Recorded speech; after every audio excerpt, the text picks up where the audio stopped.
What's going on, Bully fam? It's your boy, the educator, the scientist, Mr. Double Muscle Line Bulls, bringing you another quick episode of Breeders' Hacks.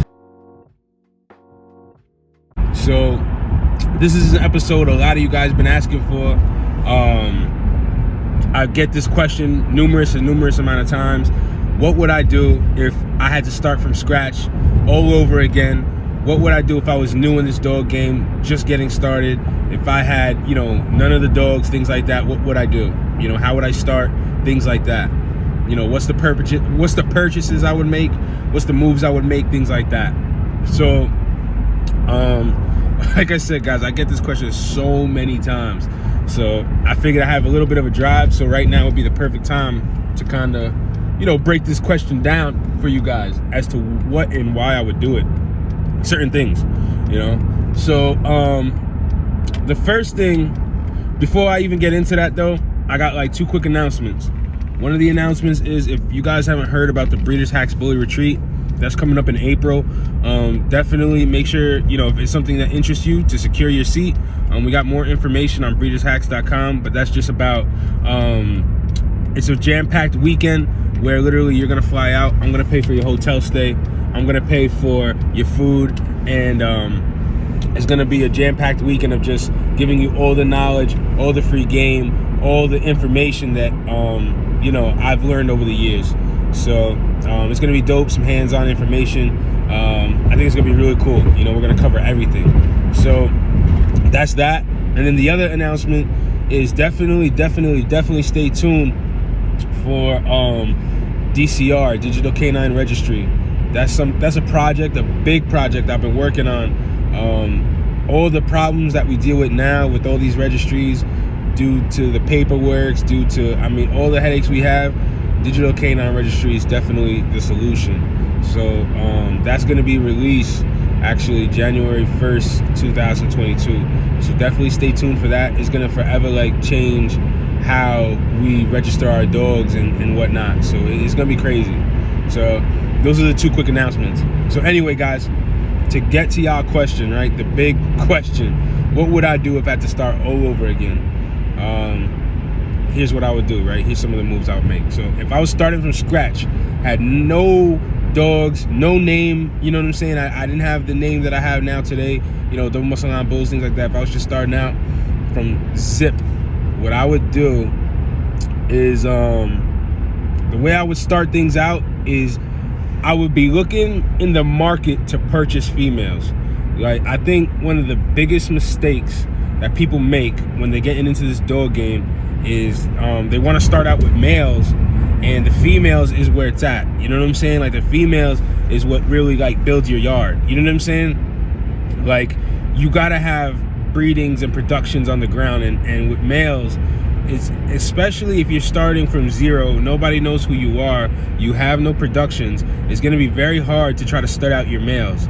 You know what I'm saying? And then on top of that, you would only, if you started with males, you'll have to do pup back deals in order to be able to keep anything off of their breedings, which in turn can kind of hurt the value of your stud, because now you're doing pup back deals, you know what I'm saying?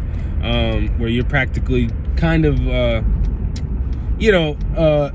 little bit hurting the value of your stud, because someone's now getting to breed to him practically for free, except for they just got to give him a puppy back, So what I think and what I believe, and this is just me, is I think starting out with females is key. I wouldn't even think about purchasing a male, at least if I was just starting out. What I would be doing is to keep females. Now, what goes alongside with that is with keeping the females, same thing.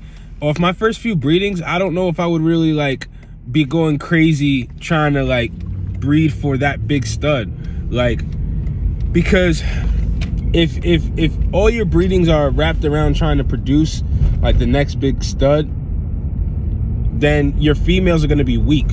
Your females will be lacking, you know what I'm saying? If you're not focusing on your females, which and then in turn, if you don't got bad females, even if you got a fire stud, his productions aren't going to be up to par, and then people may not want to breed to him, or people are not, gonna be all that impressed with his productions because of the fact that you don't have the best females you can take to him.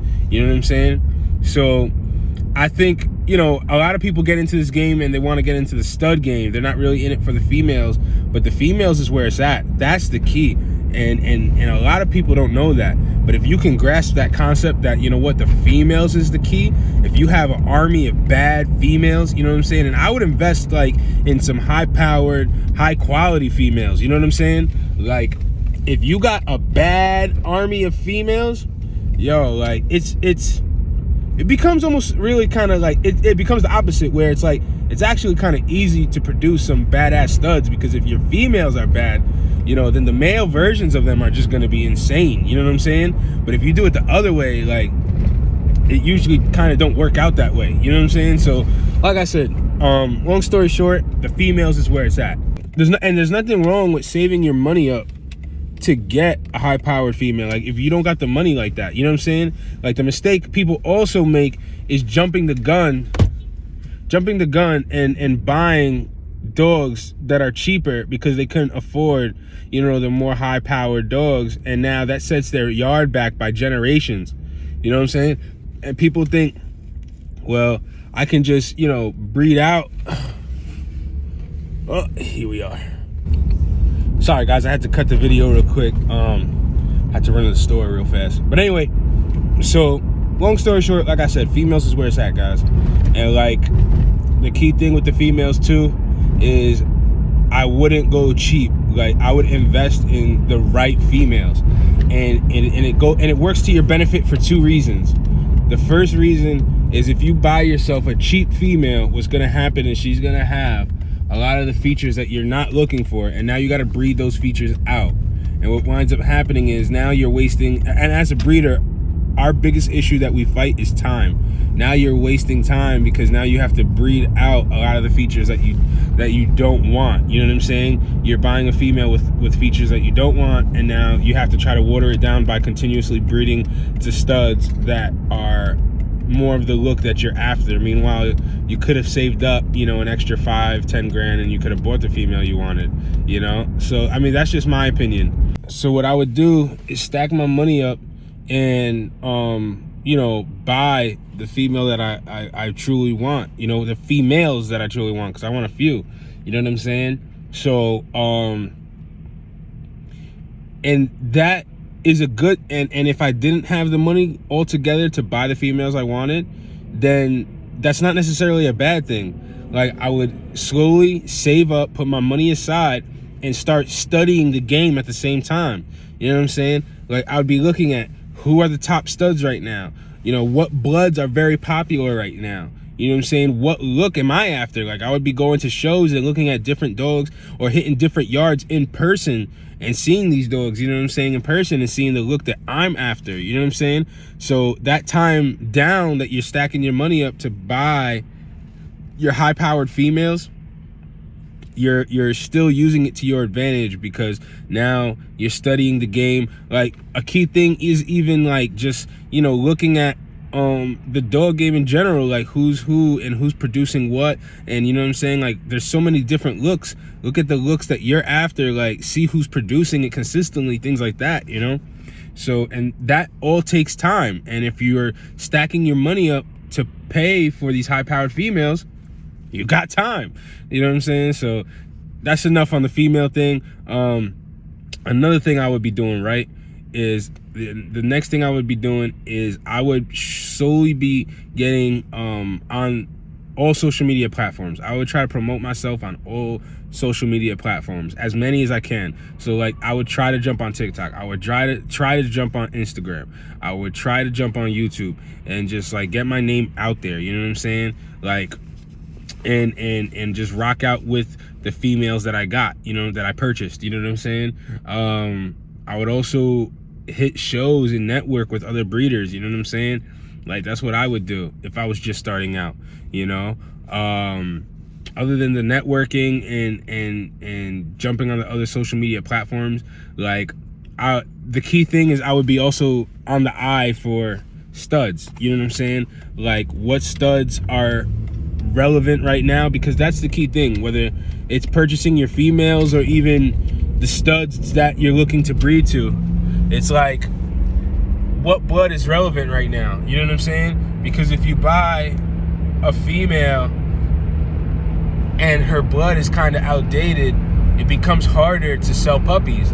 Now, if you're bringing it in for a specific reason, that's kind of a different story.